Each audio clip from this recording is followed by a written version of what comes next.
Hi, I'd like to invite you to my channel, which is called The Creamy Kitchen. What I intend to do is experiment and look at making really good, healthy, vegan ice creams. And I'm going to use the Ninja Creami to do that, so we can bypass putting big bowls in freezers to churn ice creams, etc. So this machine is fantastic. I'll go through it in a minute to show you what it does. But you basically have these containers and you make up your vegan ice cream, freeze them over a 24-hour period, and then you can just make your ice cream when you feel like having ice cream. The reason I wanted to do this was because I basically eat a lot of fruit and raw food, and this gives you just another option. So I want the recipes to be very natural and containing a lot of fruit. So that way I can have my fruit in sort of a different way. You know, have the ice cream or have it with my fruit or have it by itself. There doesn't seem to be a lot of recipes on YouTube making the vegan ice cream, although there are a few. But I tend to see a lot of recipes where they're using what's called like a processed pudding powder that they put in, and lots of little processed things to sort of make a nice ice cream. But that's not where I want to go with this. I want to make a good, decent, healthy ice cream for adults and for children that's good for you, not with all these little additions that is processed food, because I tend to stay away from processed food. The only process would be maybe the plant milks, like the oat milk, the soy milk, the cashew milk. But I also have a plant-based machine where I can make my own milk. So I'll be using that as well to see how they go in creating an ice cream. So I've got a beautiful blueberry ice cream here, which is basically blueberries, cashews, and soy milk. So it makes beautiful ice creams. But, you know, getting the texture right is another thing. So hopefully we might have some hits and some misses. But that's a good thing to sort of see what people are doing, what I'm trying, and what's working, what's not working. So I want to make it a bit more interactive like that. But I would like to incorporate lots of different flavors, lots of different ideas to create these ice creams. But then again, we can also look at making sorbets, gelates, milkshakes, and even the RC bowls and such likes. So yes, so let's go and have a look at what this machine can do. So here's the machine, and it comes with 3 of these tubs. Now I don't have any empty tubs. Okay, so it's a beautiful blueberry ice cream that I made earlier, and I'll have to put up a video to show you that. So it comes with this container. Everything clicks together. So when you have your frozen ice cream, which I'll show you in the recipes, you add it to this container and everything clicks into place. It clicks on there, and then when you lift it up, everything lights up. So at the top we have like normal ice cream. So if you're making an ice cream base with the eggs and the milk and the cream, that's the setting you would use.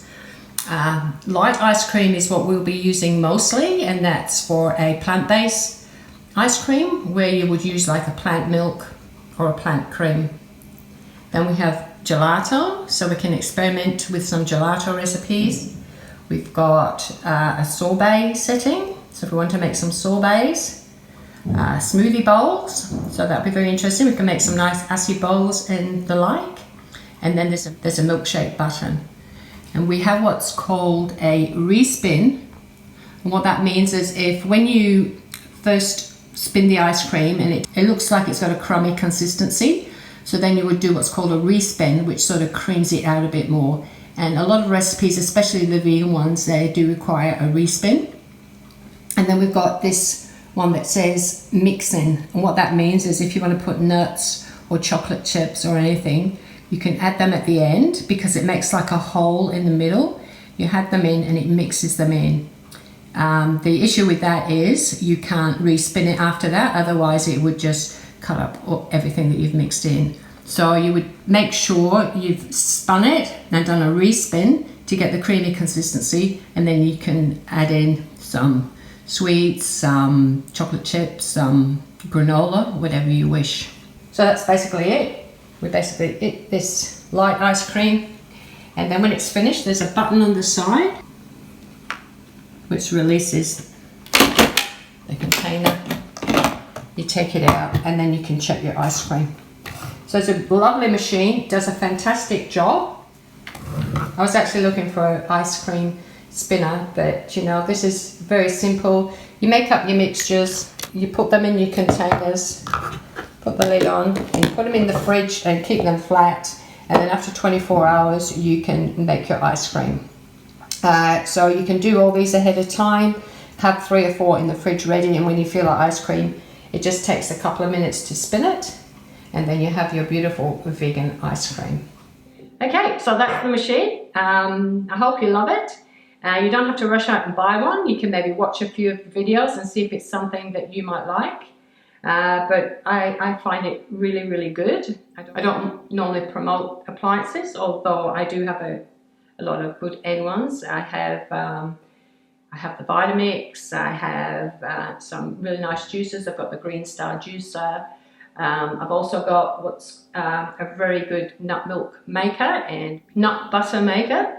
So maybe we can incorporate some of these nut butters into the ice cream, which should be great. So I didn't want another appliance because I like to be very minimalist, but this is such a good price and creates such a good product.